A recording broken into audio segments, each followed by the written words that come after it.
विकराल होता तो जगत की चिंता करने वाले श्रीहरि विष्णु स्वयं इस विवाह से चिंतित होते। यदि अब भी तुम्हें विश्वास नहीं है तो अपनी पुत्री पार्वती से सत्य जान लो। क्या वह भी तुम्हारे साथ छल करेगी? कभी नहीं। तो फिर पुत्री की बात मानकर द्वार पर चलकर एक बार वर राजा को देख लो। हाँ, एक बार जाके देख लो माँ। देखा तो था। वह जो देखा था अहंकारी मन और शंका की दृष्टि से देखा था। अब अपनी पुत्री के पति, अपनी जामाता और वर राजा के मंगल रूप को देखकर तुम्हें सब कुछ सत्य और सुंदर दिखाई देगा। हाँ मैना रानी, यदि मन और दृष्टि में सुंदरता हो तो सब कुछ सुंदर दिखाई देता है। मैना रानी, जामाता की अगवानी के लिए तुम्हें शीघ्र ही द्वार पर पहुंचना चाहिए, क्योंकि जामाता की अगवानी में स्वागत स्वयं वधू की माता ही करती है। अब आप विलंब न करें। विजया, तुम सब जाओ और जाकर जमाता राजा के तिलक और स्वागत की तैयारियां करो।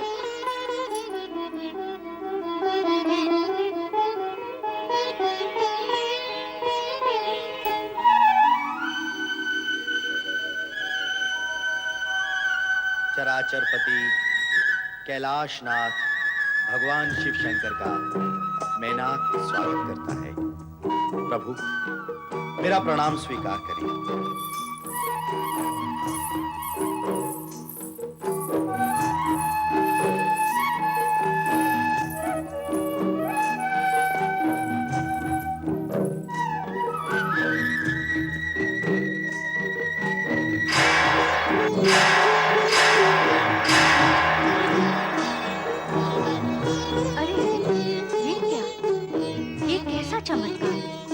किन्नर और गंधर्वों की सुंदरता भी तुम्हारे इस रूप के समक्ष तुच्छ है।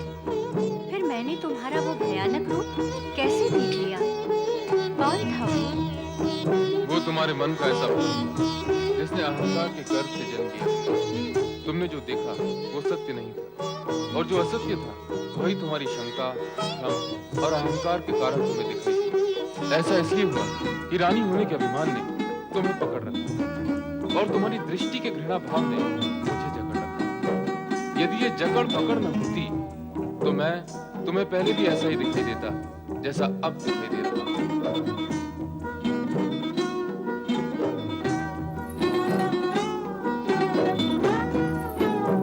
अर्थात मेरा ही दोष था।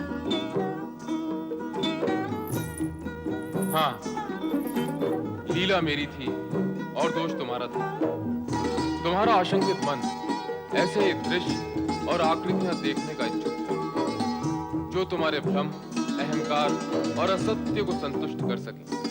जो कुछ तुमने देखा वो तुम्हारी कुशंकाओं का प्रतिबिंब था।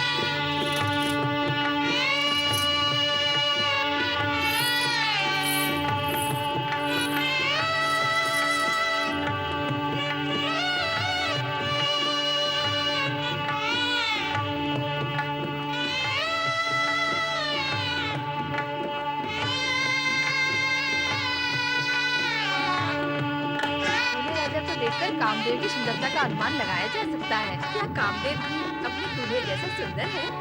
अरे ओ चपला, कामदेव दूल्हे जैसे नहीं, दूल्हे राजा कामदेव जैसे सुंदर हैं। चुप कर चुप। कहाँ भोलेनाथ का अनंत रूप और कहाँ बेचारा कामदेव। देखती नहीं, दूल्हे का मनोहारी रूप समा नहीं रहा आंखों में। कुछ भी कहो, हमारी सखी पार्वती है बड़ी भाग्यशाली, जिसे ऐसा सुंदर सलोना रूपवान वर मिला है। क्यों ही? केवल हमारी सखी भाग्यशाली है, शिवशंकर भाग्यशाली नहीं है, जिन्हें पार्वती जैसी गुणवान, रूपवान, सुशील और सौम्य वधू मिली है।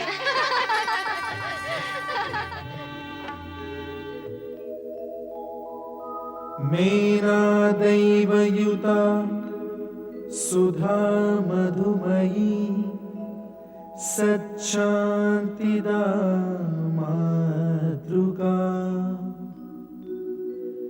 तद्वद्दैवयुतो हिमाचलयति साक्षात् स्फटिकापिता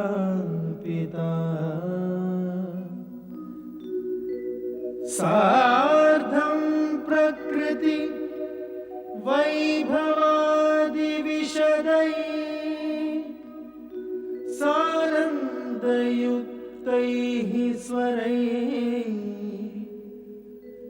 कथ्यन्ते शिव पार्वती सुखकर भूयात् सदा मङ्गलम्।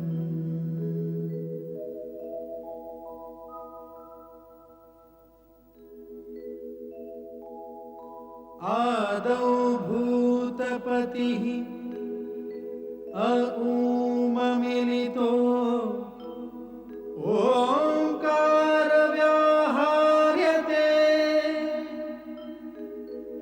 एकोऽहं बहुश्याम भवनतया धातृहरि निर्मितो पश्चाद विश्वसमान प्राकृतजना सम्पादिताः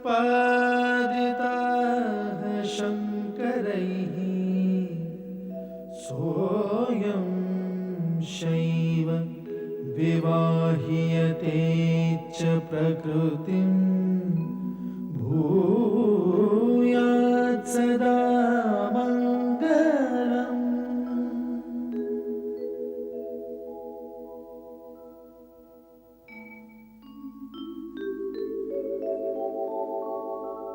शान्तं पद्मासनस्थं शशिधरमुकुटं पञ्चवक्त्रं त्रिनेत्रं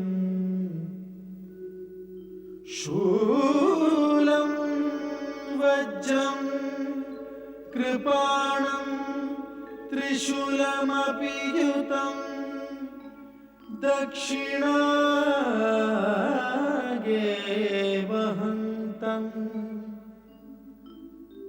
नागं पाशं च घण्टां डमरुक सहितं चाङ्कुशां वामभागे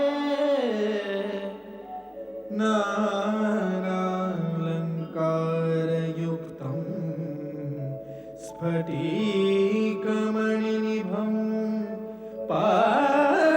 पार्वतीशं नमामि।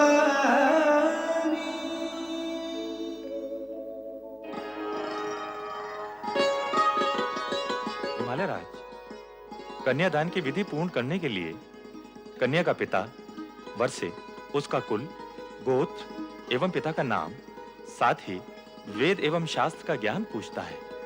अतः आप वर से इस विषय में पूछें।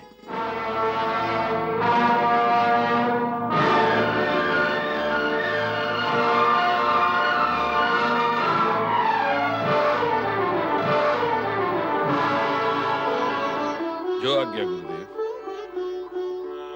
वर राजा, मैं आपसे अनुरोध करता हूं कि आप कृपा करके अपने कुल, गोत्र, पिता का नाम व ज्ञान के विषय में विस्तार पूर्वक बताएं।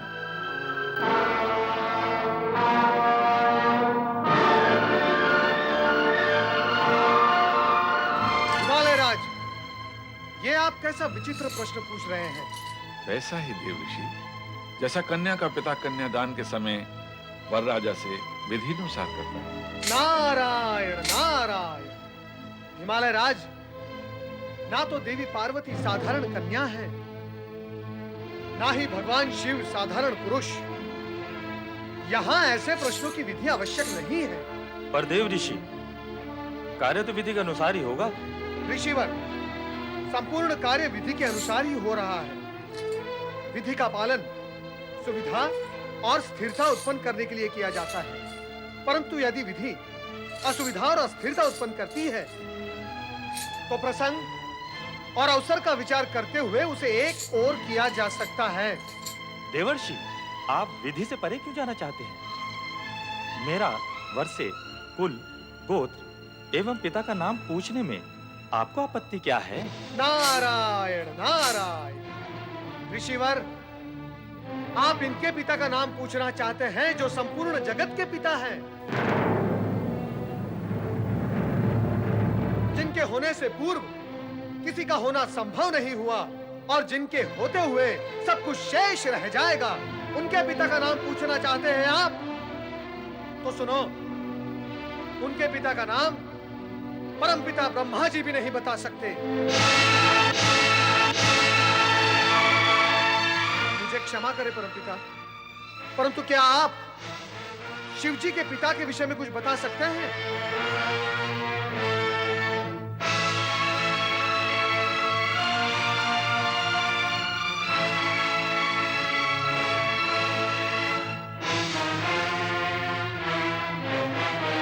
श्री हरि विष्णु, क्या आप जानते हैं कि शिव जी के पिता कौन थे?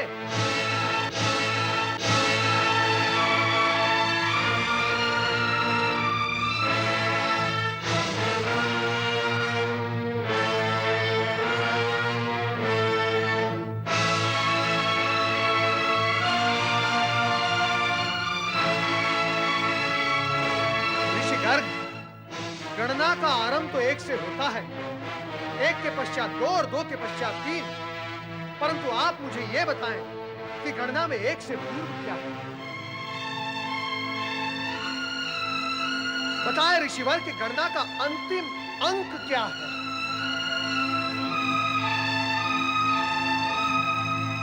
परम सत्ता यदि अपने सगुण रूप में प्रकट हुई है, उसका अर्थ यह नहीं कि वो अपनी निर्गुणता खो बैठी है। ऋषिवर, महेश्वर सभी कुल गोत्र से परे परात पर ब्रह्म है। ये गोत्रहीन होकर भी सर्वश्रेष्ठ गोत्रवान है। ये कुलहीन होकर भी परम कुलीन है तथा सर्वथा निर्गुण होकर भी सगुणवान है।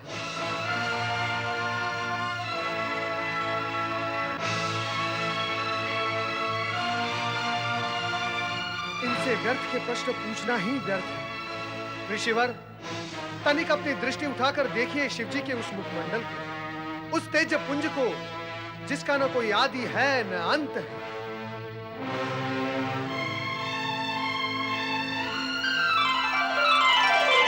वो सार्वभौम है, सर्वश्रेष्ठ, परम सत्य, परम ब्रह्म, परम पिता परमेश्वर का भी भला कोई पिता हो सकता है? क्षमा करें, क्षमा करें शिव शंकर, मुझसे भूल हो गई।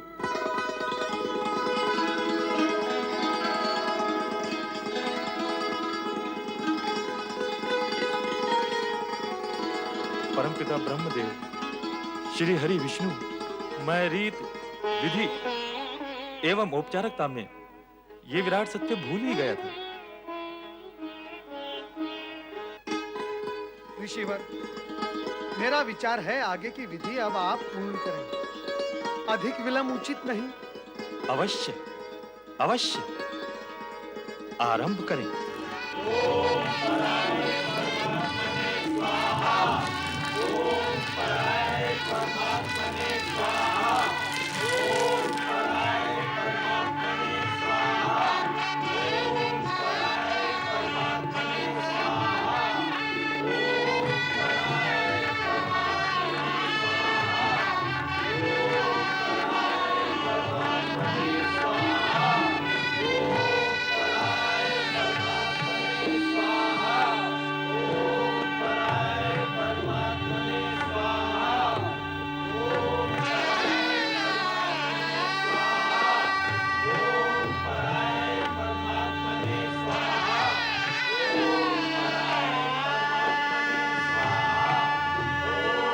कन्यादान की विधि आरंभ करें। जो आज्ञा गुरुदेव।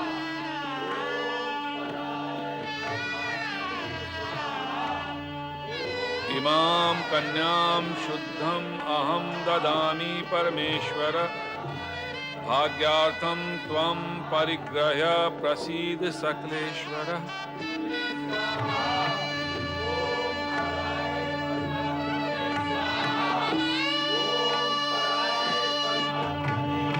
शिव पार्वती की, शिव पार्वती की, शिव पार्वती की, शिव पार्वती की, शिव पार्वती की, शिव पार्वती की, शिव पार्वती की, शिव पार्वती की, शिव पार्वती की, शिव पार्वती की, शिव पार्वती की, शिव पार्वती की, शिव पार्वती की।